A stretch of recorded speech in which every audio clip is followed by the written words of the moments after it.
Hi, it's Chantelle here from Fiberific. This is part 3 of our knit along of our rainbow socks. If you're joining us for the first time, welcome! You might be interested to have a little look at the first 2 videos, which I'll link with a little eye up here. I'll link the playlist so that you can have a little look and see where we're up to. If you are just here to learn how to do this type of heel gusset, then in the comments down below and in the first comment or around the first comment, I'll have a timestamp for you to skip to. Otherwise, welcome to our knit along. Our homework for the last video was to knit our, I've just got the pattern here, was to knit our 50 rounds all to the desired length. I've done my 50 rounds and I've ended with a grey to get the 50. And now we need to do our heel flap and gusset increases. Something that was very important is to make sure that you've got your markers in place if you're using circular needles.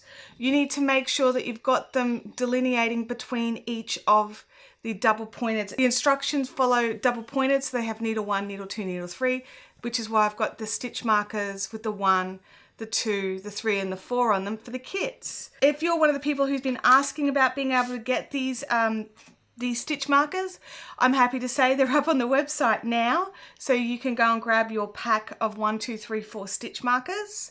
I just find them to be really helpful, especially in instances where I am adjusting a double pointed needle pattern. I'm not very good with double pointed needles. I do prefer a circular.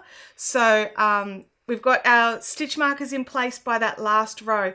Now, if you don't have your stitch markers on and you've already up to this point, I recommend going around and just doing like a fake knit round. So basically just slip your stitches and count them and put them in place so that you've got them all in place to start this next round. Okay, so let's not mess around. Let's jump straight into the hands on camera. Okay, so we're going on to the first round of our heel flap and gusset increases. I've got my stitch markers all in place. If you've got the kit, now is the time you'll be needing to use your blinglets. If you're not using the kit, then you need to make sure you've got a couple of different types of stitch markers just to remind you to do something different here. Unless you're really clever, but I'm just, not. I find markers to be my savior. Now, the other thing to remember is that while we're doing these heel flap and the gusset increases, we still are going to continue on with our color changes. So I'm about to do my first color in this area. So same deal as always for our color changes. Let me know in the comments down below if you've been having any problems with those color changes. I've just realized I've got the colors all on the wrong sides. I thought I was all organized. The answer is no. Okay, so I'm just going to knit my first stitch here in the new color. The instructions say on the first needle, knit our stitches. So knit 16 for me, I'm doing the largest size here, and place the marker. And then make 1 left. So we're going to do that while changing colors to our new color. So pull on the grey, where are you grey? Twist them over, grey to the front. Now I'm not sure if I mentioned this last week, but a little tip that I learnt through the week, I constantly learn new things, is rather than cutting off the color straight away, because I was having problems holding the tension on it, just wait until you've finished your join. I mean, that's not something we can do on the other end, but we can hold off doing our cut on this end. So we're just joining the colors again, just like we did for our first row in the last week's videos. And I'm just knitting, whoops, drop that color. There we go. So we're just going to continue on until we get to where our pattern says to place the marker. So for me, that's 16 stitches. I've done 2, 4, 6, 7. So I've knitted my 16 stitches. I know it seems weird adding a marker next to a marker, but add your marker. Now we're going to make 1 left. And if you are not familiar with making 1 left or right and that, what have you in continental stitching, I do have a video up on YouTube. I'll put a little eye link up in the top corner. What we're going to do is, with our stitch marker in place, pick up with the left needle from the front, Oops. And then with the right needle, knit through the back of that stitch. It's a bit awkward with that stitch marker right there, but we'll get over it. Okay, then we slip our marker there. The instructions don't say to slip that marker because they don't have that marker. So we just need to knit two and three just with normal stitches, and then I will meet you back at the beginning of marker 4 for this round. Okay, I've knit up to my marker 4. I've slipped the marker and back to the instructions for our round 1. So now we make one right, which is using our left needle, we pick up from the back. If I can do it. There we go, pick up from the back, and then we knit it from the front. Now I do tend to find if I pull that out just a little, I can get my needle under it, just that smidgy bit easier. So knit that from the front. Now we slide on our second marker, and then we knit to the end of this row, which for me should be 16 stitches. So we'll get back to the start of the round. Now remember that we need to do our colour joining. So I tend to just knit sort of 4 or 5 stitches. Then so we grab the pink and just do the standard colour join that we've been doing all the rest of the way. And that across and get ready to knit this just like I have done for all the other colour changes. And I'll just get across to this first marker. So we're on to round 2. So we work all our stitches as they appear. We work all the stitches as they appear. Purl the just increased stitches and then knit all of the others. So remember to purl your increased stitches. Okay, so I'm going to do my jog or joglessness, or what is the word for that? The action of creating the jogless stripe. And then I'm just going to keep knitting all the stitches until I hit my blinglet marker, which reminds me that those stitches are different, and check to see if they're knitted or purled. So I'm going to meet you back at my blinglet for this round 2. Okay, so here I am at the blinglet, and it reminds me that I have to do something different. So I slip the blinglet and I can see that is an increased stitch, and according to our instructions, we purl our increased stitches. So remember to purl your increased stitch, slip your marker, and then back to your knitting stitches.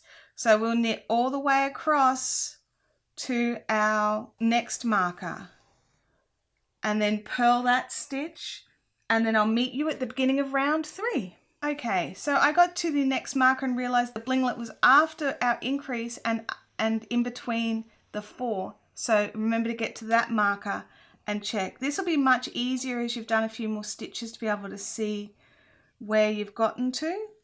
So you just purl that and slip your marker and then back to your knit stitches. All our colour changing is done, all our jogless striping bits are done. We can just poke all our middle bits inside the sock to make it a bit easier. And we're going to go into round 3. For needle 1, we knit to the marker, slip the marker, make one left, and then we purl to the end of the needle. So we purl until we hit our marker. Okay, so in this instance, it's 1 stitch. Okay, but that'll get more, trust me. So knit to our marker.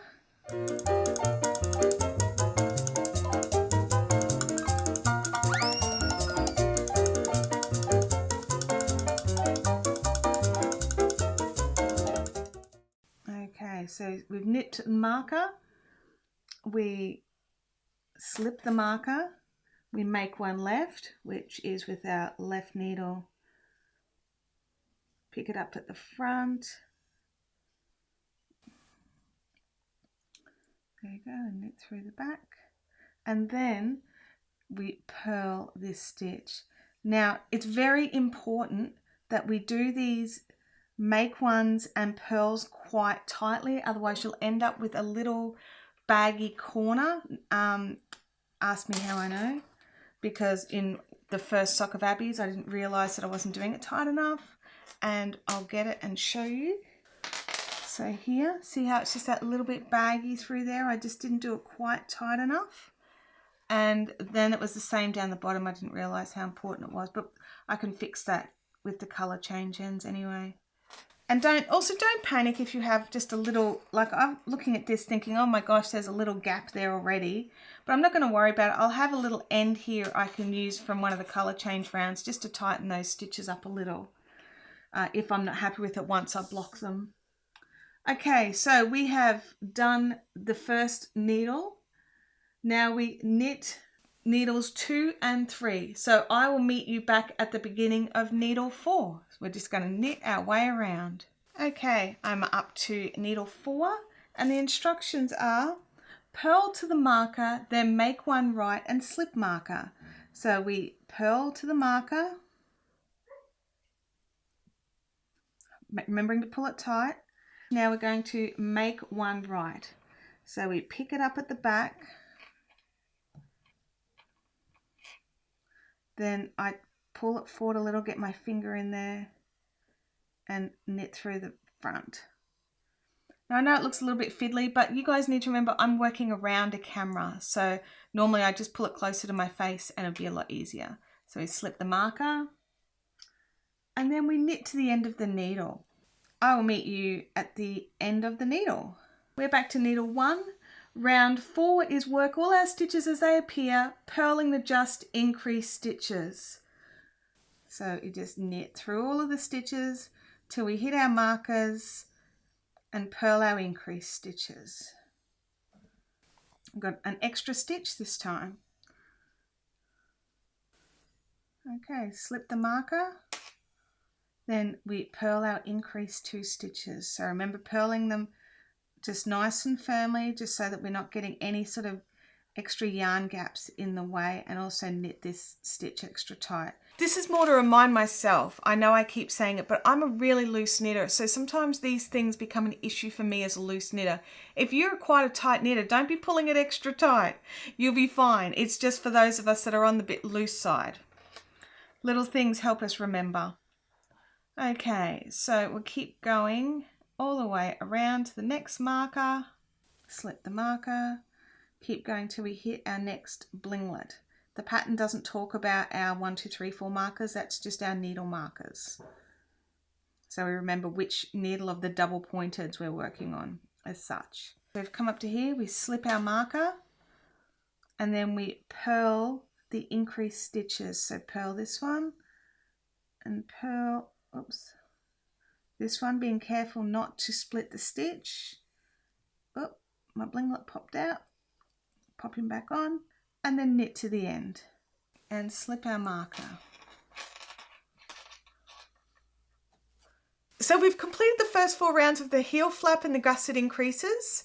You need to continue on with the rounds 3 and 4 until you've increased to your required number of stitches. Now this is going to depend on what size socks you're making, and for me, I need to keep increasing until I've got 15 extra stitches in those spaces. So on needle 1 and needle 4, between the blinglet and the marker, I've got to increase that up to 15 stitches.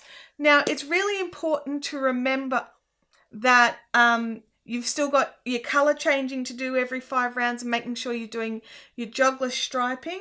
Very easy to forget and just get involved in the gusset increases. Next week, we're going to do our heel cap and gusset decreases. And then we are on the way to Kitchener stitch. Woo, we're nearly there. Let me know if you're enjoying this process. Let me know if you're finding these videos helpful, or if you've got some other tips that you might have for those of us knitting these socks. Like the tip I got for not cutting my yarn straight away. That was invaluable. It's made life so much easier. And it's funny I didn't think of it earlier. But you know, that's just how it goes sometimes. Don't forget to click like if you've liked this video, subscribe if you haven't done so already, and pop a comment in down below. Let me know what you're thinking or if you've got any tips. Something important that I wanted to remember to say was a big thank you to Michaela Richter, aka Misha Maid on Instagram, who has given us permission to use this pattern. It was also Michaela's socks that inspired me to hand dye these colours. So I really wanted to make sure that we all go and give us some love. Follow her on Instagram, share photos of where you're up to with your socks. It's time for you to go and knit your socks and fill your universe with fibre fun. off you go. I'll see you next time. Bye.